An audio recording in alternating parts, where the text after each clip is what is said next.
Alors Louis Gauthier, il y a beaucoup de questions que se posent nos téléspectateurs, nos auditeurs. Est-ce que nos enfants vont partir à la guerre? Est-ce qu'il va y avoir une conscription? Est-ce qu'il faut rétablir le service militaire? C'est des questions qu'on entend. Enfin, franchement, tout le monde en parle autour de nous. On va juste écouter Charles Millon, si vous nous le permettez, ancien ministre de la Défense. Il était l'invité ce matin de CNews et Europe 1. Lui, il dit que ce n'est plus possible, le service militaire. On va voir ce que vous en pensez. Ce n'est plus possible. D'ailleurs, si elle a été suspendue, cette conscription, c'est parce qu'elle ne correspondait plus aux objectifs fixés. On parle de brassage social, il n'y avait plus de brassage social. C'est d'ailleurs la conclusion à laquelle on était parvenu, Jacques Chirac et moi-même, lorsqu'on avait fait les études préalables à la suspension du service national. Donc je crois qu'il faut développer d'autres choses. Il faut développer la réserve, il faut développer les mouvements éducatifs populaires, il faut développer un certain nombre de lieux où il y aura le brassage social. Mais ce n'est plus en fait le service national tel qu'il existait à l'époque qui pouvait remplir cette fonction. Vous êtes d'accord, Louis Gauthier? C'est impossible. Je pense qu'il y a des ressentis qui sont différents selon les pays, et ceux qui sont le plus proches de la Russie peuvent avoir besoin de renforcer leurs forces en refaisant appel à de la conscription. Pour la France, je crois qu'effectivement, les solutions qui permettent de mobiliser des réserves, de faire appel à des volontaires correspondent mieux à la situation et à l'état des forces qu'on voudrait éventuellement déployer sur des garanties, voire à long terme, pour constituer une défense européenne.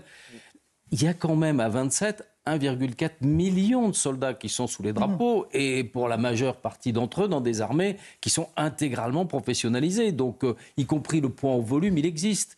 On a déjà eu l'occasion de dire, l'ensemble des budgets à 27, c'est 340 milliards d'euros, 3 fois le budget russe déclaré est supérieur au budget chinois. Donc ce qui manque à tout ça, c'est la volonté, et un commandement unique. C'est de la rationalisation et c'est du commandement. Et c'est là où on tombe un peu sur un bec, c'est que tous les pays n'avancent pas de la même marche et qu'il y en a certains, et sans doute c'est comme ça qu'il faudra construire cette avant-garde, qui partiront plus vite que d'autres. Mais je constate que c'est quand même les principaux pays qui ont les armées les plus développées, la France l'Allemagne, la Pologne et le Royaume-Uni qui rejoindrait, qui fait que de toutes les façons, ça ne serait pas une initiative purement européenne. Rachel Kahn. J'entends que ce soit une fausse bonne idée par rapport au conflit au pluriel qui nous anime, mais selon moi, nous avons quand même une jeunesse qui a besoin d'unité, d'autorité, de commandement, d'un état d'esprit singulier, d'un état d'esprit français.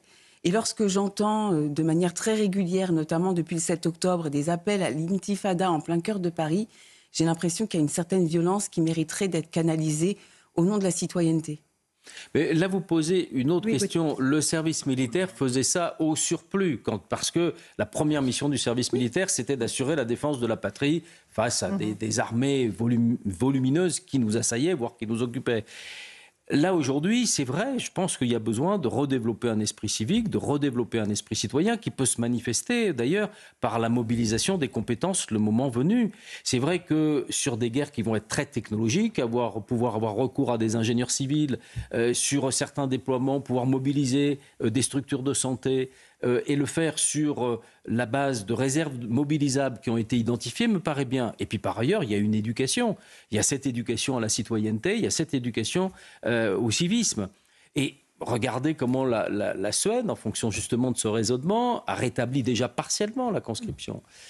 La Pologne se pose la question de voir comment elle va mobiliser. Donc je pense que c'est un débat qu'il faut porter plus globalement. C'est ça. Parce que les finalités militaires dans des guerres qui sont de plus en plus technologiques nécessitent de l'expertise et nécessitent sans doute de recourir à davantage d'expertise civile.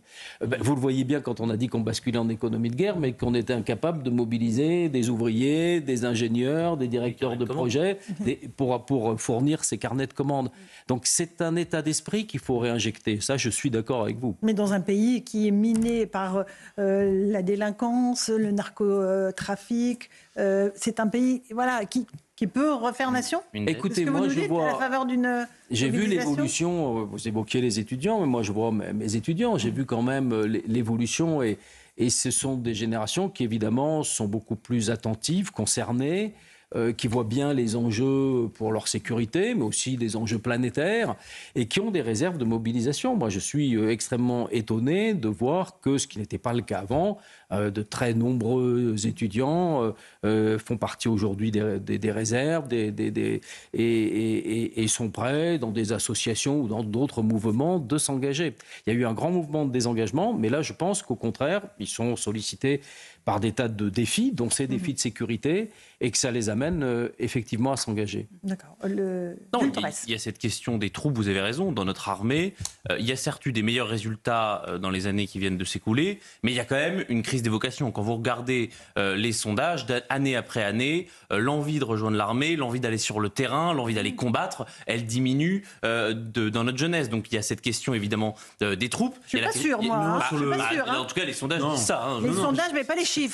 Non, pas mais les chiffres de recrutement. pour l'armée professionnelle. Dans l'armée professionnelle, il y a de plus en plus. Alors le recrutement est un tout petit peu plus compliqué, mais on arrive. Il y a de plus en plus de vocations. En revanche, quand vous regardez dans le pays global, les jeunes, année après année, sondage après sondage, vous disent qu'ils n'ont pas envie de se battre pour leur nation. C'est normal. Il n'y a plus de sentiment d'appartenance en France. On n'a pas de culture française, on n'a pas de culture, on n'a pas d'identité française. Donc évidemment, quand on demande à quelqu'un d'aller se battre pour la France et d'aller en Ukraine, eh bien c'est de plus en plus difficile. Il y a déjà cette question-là. Il y a la question de l'argent. On a 3 200 milliards de dettes. Le coût de la dette en 2027, ce sera 75 milliards.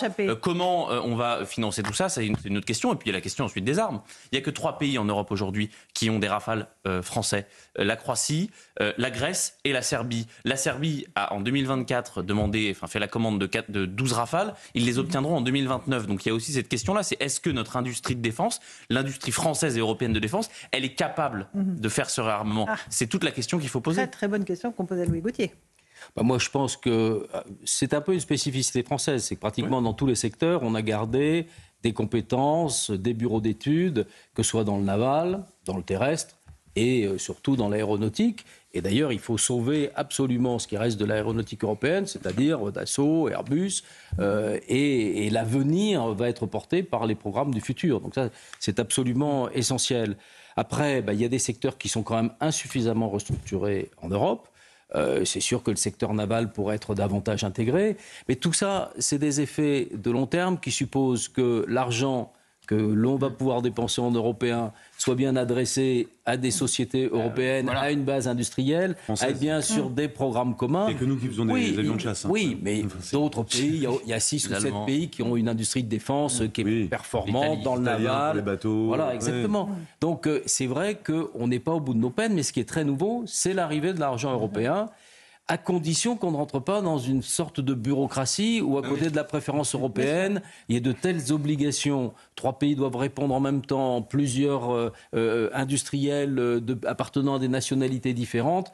Et donc, il va falloir à un moment rationaliser aussi ces procédures pour aller à davantage d'efficacité et positionner des acteurs européens de premier rang au plan mondial. Dernière question, Gauthier Lebret. Mais la question, là, parce qu'on a compris, donc le SAM, les États-Unis, je ne sais pas si c'est plus un allié, mais en tout cas c'est sûr, c'est moins un allié qu'hier, guerre économique, ils ne seront plus là pour nous protéger.